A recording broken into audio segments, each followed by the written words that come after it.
Police प्रशासन न्यायपालिका के साथ आपके द्वार आया है ताकि आपको जागरूक किया जा सके कि बच्चों का शोषण ना हो, बच्चे अपना भविष्य सुरक्षित रूप से तय करें। जैसा कि अरविंद जी ने बताया कि मोबाइल एक दूधारी तलवार है। आग और पानी सुना होगा कि जब तक आग और पानी कंट्रोल में है, हमारे नियंत्रण में है, जब तक बहुत अच्छा है। पर आग को भड़कते देखा आपने कभी? जब आपके कंट्रोल से बाहर हो जाए, इसी प्रकार पानी का प्रवाह यदि आपके कंट्रोल से बाहर हो जाए तो क्या होगा? विनाश। वही मोबाइल की कहानी है।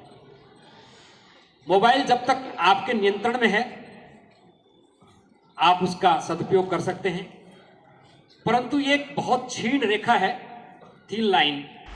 कब उपयोग से दुरुपयोग की ओर हम चले जाते हैं पता ही नहीं होता। सर्च करते करते यूट्यूब में इतने घुस जाते हैं कि क्या सर्च करने लगे थे ये गौण हो जाता है, और कहां पहुंच गए इसका पता ही नहीं होता।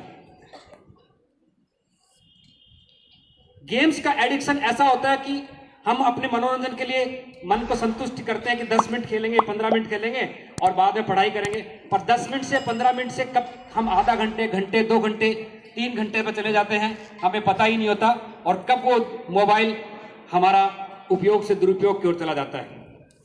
तो इस पर नियंत्रण रखें। परिजनों की सलाह से या परिजनों की देख रेख में ही, भले ही वो आपके साथ ना बैठे हो, और उनको पता होना चाहिए कि आप मोबाइल पे हैं और मोबाइल पे कुछ कार्य कर रहे हैं। एक मोबाइल का दुरुपयोग अभी सोशल मीडिया के माध्यम से बताया। यदि मैं किसी को गाली निकालूं तो दोषी कौन?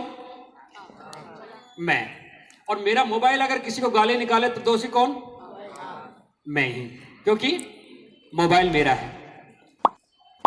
मेरे मोबाइल से यदि मैं किसी के खिलाफ कमेंट, सोच सकता है कि क्या सही कर रहा हूं मैं, गलत कर रहा हूं, तब उस पर केस चलेगा। बहुत बढ़िया। क्या नाम बेटा? समृद्धि हाड़ा। समृद्धि के लिए तालियां हुए जोर से।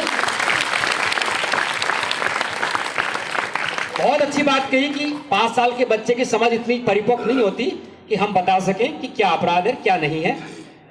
पर वही बच्चा यदि 7 साल की उम्र अर्जित कर लेता है, 7 से 12, 7 ईयर से 12 ईयर्स का अगर कोई बच्चा है और वो कोई मोबाइल लेता है, अब वहां हम देखेंगे उसका मेंशरिया क्या है, उसका आशय क्या है।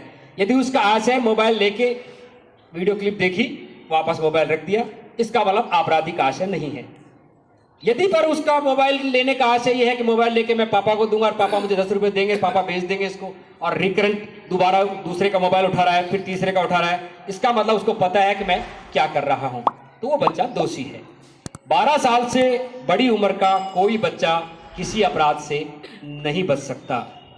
यदि 12 साल से ज्यादा का कोई बच्चा कोई भी गलत काम करता है जो हमारे भारतीय दंड संहिता या किसी भी विधि में अपराध बनाया गया है, तो वो उसका दोषी होगा ही। Witness a crime is happening and we ran to inform the officials, but the criminal threatens us. Then what can we do in this situation?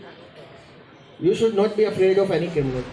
वो इसलिए आपको डरा रहा है कि आप इन्फॉर्मेशन दो, वो डरा हुआ है, वरना तो आपको क्यों डरा रहा है? ताकि आप इन्फॉर्मेशन दो नहीं।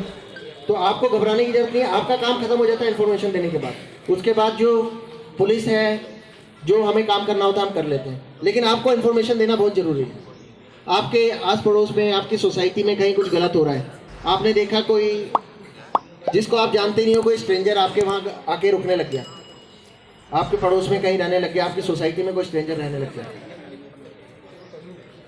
क्या पता वो टेररिस्ट निकले, आपके वहाँ किराए पे रहने लग गया, स्ट्रेंजर है, कोई जानते नहीं है, जिनके घर पे रह रहा है उन्होंने भी इन्फॉर्मेशन नहीं दी, किसी को छुपा रखा है उसको। अगर आप लोग इन्फॉर्मेशन देने लग जाओगे तो क्रिमिनल के तो वैसे ही हौसले पस्त हो जाएंगे। कभी कोई टेररिस्ट कंट्री में रह सकता है अगर हम सब अवेयर हो जाए, तो कोई बाहर से आके रह जाए कहीं भी, हर जगह पब्लिक रहती है। From class 10, I want to ask, what are the safety measures we can take as girls or as students if we feel unsafe to protect ourselves?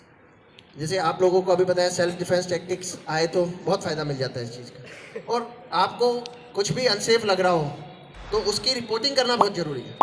आपको थोड़ा सा भी कोई डाउट लग रहा है कि ये चीज़ गलत हो रही है तो उसकी रिपोर्ट करना बहुत ज़रूरी है। कि थोड़ा सा भी आपको ईव टीजिंग कर रहा है कोई, आप घर जाते हैं, कोई आपको लगता है कोई देख रहा है, आपको छेड़ रहा है, उसको इग्नोर नहीं करें। अगर हम इग्नोर करेंगे तो उसका कॉन्फिडेंस बढ़ता चला जाएगा। तो इसलिए आपको कभी भी कोई स्टॉकिंग कर रहा है, आपको लगता है कोई आपका पीछा करता है, तो उसकी रिपोर्टिंग करना बहुत ज़रूरी है। आपके पेरेंट्स को करें, टीचर्स को करें, पुलिस को करें। 1098 एक स्पेशल नंबर बच्चों के लिए निकाला हुआ है कि उनको कुछ भी लगता है तो उसकी रिपोर्टिंग करें, उसका तुरंत एक्शन लिया जाएगा। और जो भी आपको अनसेफ फील करा रहा है उसके खिलाफ एक्शन लिया जाएगा ताकि आप सेफ फील करें।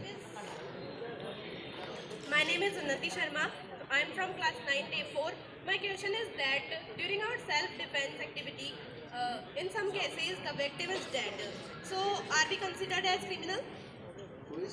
While practicing self-defense, two people, if a person dies while a girl is practicing self-defense, then is the girl considered as criminal? No, While defending इसके अंदर भी yourself. प्रोटेक्शन है। इंडियन पिनल कोड, आप अभी छोटे हैं, ये स्कूल में भी नहीं पढ़ाया जाता, उसके अंदर एग्जाम्पशंस दिए हुए हैं। अगर किसी को सेल्फ डिफेंस में अगर कोई किसी का अपने आप को बचाने के लिए कहीं उससे कोई क्राइम हो जाता है तो उसके अंदर भी प्रोटेक्शन है, लेकिन वो हमें प्रूव करना पड़ेगा कि सेल्फ डिफेंस में था कि नहीं। Class 9. My question is, if we are going through road and someone is following us or clicking our pictures or making videos, so what can we do? आप उसका अगर कुछ नोट कर सकते हैं, उसके अगर कोई गाड़ी पे है तो उसकी गाड़ी के नंबर, इन्फॉर्मेशन, आप 100, 1098 इस पे तुरंत इन्फॉर्मेशन दें। इस चीज़ को छुपाए नहीं। जितनी जल्दी इन्फॉर्मेशन देंगे उतनी जल्दी पुलिस एक्शन ले पाएगी। तो इन चीज़ों से अपने को डरना नहीं है और घबराना नहीं है। जो क्रिमिनल होता है, जो ये स्टॉकर है, ये ईव टीजिंग करने वाला है, ईव टीजर है, ये आप लोगों से ज़्यादा घबरा रहा होता है। आप लोग डर रहे होते हैं, इसलिए उसके हौसला बुलंद हो रखा होता है। आपको डरना नहीं है, उसकी इन्फॉर्मेशन तुरंत दे देनी है। और जितनी इन्फॉर्मेशन आप गैदर कर सकते हैं उतना करें। अगर गाड़ी के नंबर उसके नोट कर लें या उसकी फ़ोटो क्लिक हो जाए कैसे भी करके, तो कोई ना कोई इन्फॉर्मेशन, ताकि पुलिस के लिए बहुत ईजी रहे उसको पकड़ना। मेरा क्वेश्चन ये है सर, आजकल है ना सोसाइटी में कोई एक्सीडेंट हो जाता है तो फिर वहाँ पे ना लोग इसलिए मदद नहीं करते उनकी, क्योंकि वो सोचते कि है ना पुलिस है ना उनको अरेस्ट कर लेगी या फिर कोर्ट में कुछ वो कार्रवाई हो जाएगी, इसलिए हम उनको पैसे का बुरा नहीं करते।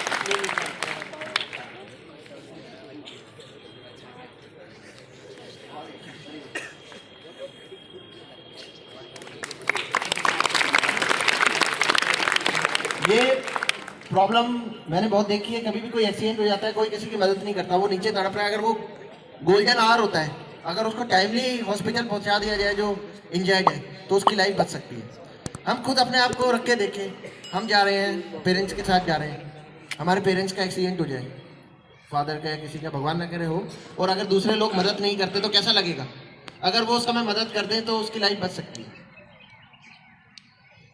इसके लिए गवर्नमेंट ने एक स्कीम चला रखी है, हम न्यूज़पेपर पढ़ते हुए पता होता है, गुड समराइटियन स्कीम। अगर हम किसी की मदद कर दें इसके अंदर, उसकी लाइफ बचा दें, तो गवर्नमेंट उसको रिवॉर्ड देती है। अगर किसी को घायल को हॉस्पिटल लेके जाते हैं जो घायल हो गया एक्सीडेंट में, और उससे सुप्रीम कोर्ट की गाइडलाइंस भी हैं, उससे कभी कोई सवाल जवाब नहीं किया जाएगा कि कैसे हुआ। पुलिस उसको हैरेस नहीं कर सकती जो उसको हॉस्पिटल पहुंचा रहा है इंजर्ड। तो इसमें घबराने की जरूरत नहीं है। ये हमारे अवेयरनेस की जरूरत है कि हमें पता होना चाहिए इस चीज़ का कि अगर हम किसी की मदद करते हैं तो उल्टा हमें रिवॉर्ड मिलेगा, गवर्नमेंट आपको रिवॉर्ड देगी, और सुप्रीम कोर्ट की गाइडलाइंस के अकॉर्डिंग आप लोगों से कभी कोई सवाल जवाब नहीं किया जाएगा कि आप उसको हॉस्पिटल क्यों लेके आए, कहाँ मिला, कैसे मिला। आपको उसी समय उसको हॉस्पिटल में छोड़ देना है, फिर डॉक्टर देख लेंगे और आप जा सकते हैं। उसके बाद आपको खाली रिवॉर्ड देने के लिए, इनाम देने के लिए बुलाया जाएगा। How to convince harassment victims to approach the police if they are in fear of getting disgraced in the society? पहली बात तो अगर किसी के साथ कोई हैरेसमेंट होता है तो उसको घबराने की जरूरत नहीं। स्पीक अप, अपनी आवाज़ उठाने की इज़ वेरी इंपॉर्टेंट। और कभी भी किसी के साथ हैरेसमेंट हो जाता है या कोई भी सेक्सुअल अब्यूज़ होता है, is her name will never be disclose to anyone. ये जो लॉ बना हुआ है उसी के अंदर है कि जिसके साथ कुछ होता है उसका नाम कभी भी, आपने कभी न्यूज़पेपर पढ़ा है, कभी भी किसी विक्टिम होता है, सेक्सुअल विक्टिम हो गया या अब्यूज़ हो गया, हैरेसमेंट हो गया किसी के साथ, तो उसका नेम कभी न्यूज़पेपर में देखा है? कभी नहीं आएगा नेम उसका। अगर मीडिया भी या कोई भी उसका नाम डिस्क्लोज करता है तो उसके खिलाफ एक्शन लिया जाएगा, उसको जेल भेज दिया जाएगा। ये इसलिए बनाया गया है कि उसका सोसाइटी में हैरेसमेंट नहीं हो। हैरेसमेंट तो उसका होना चाहिए जिसने क्राइम किया है। जो क्राइम करेगा उसका हैरेसमेंट होना चाहिए ना।